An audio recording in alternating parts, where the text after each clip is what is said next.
വന്യജീവി സംരക്ഷണത്തിനും രക്ഷാപ്രവർത്തനങ്ങൾക്കും നൽകിയ അസാധാരണ സംഭാവനകൾക്ക് അടുത്തിടെ മച്ചലി നാഷണൽ അവാർഡ് ലഭിച്ചത് അനിത ചൗധരിക്കാണ്. രാജസ്ഥാനിലെ ഷേർഗഡ് വന്യജീവി സങ്കേതത്തിലെ ഫോറസ്റ്റ് ഗാർഡാണ് അനിത ചൗധരി.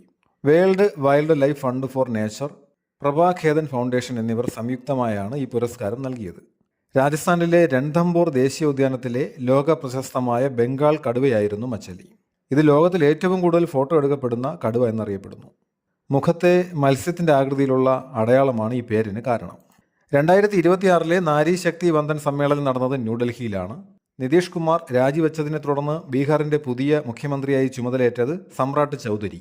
തെക്ക് പടിഞ്ഞാറൻ കാലവർഷത്തിൽ കേരളത്തിൽ മഴ കുറയുന്നതിന് കാരണമായി കാലാവസ്ഥാ വകുപ്പ് കണ്ടെത്തിയ പ്രതിഭാസമാണ് എൽ നിനോ. 2026 ഏപ്രിലിൽ സ്വാമി വിവേകാനന്ദന്റെ പൂർണ്ണകായ പ്രതിമ അനാവരണം ചെയ്ത രാജ്യം അമേരിക്ക. 2026 ഏപ്രിലിൽ ഹംഗറിയുടെ പുതിയ പ്രധാനമന്ത്രിയായി ചുമതലയേറ്റത് പീറ്റർ മഗ്യാർ. ഒരു സീസണിൽ ഏറ്റവും കൂടുതൽ ഗോളുകൾ നേടുന്ന ക്ലബ്ബ് എന്ന റെക്കോർഡ് സ്വന്തമാക്കിയത് ബയൺ മ്യൂണിക്ക്.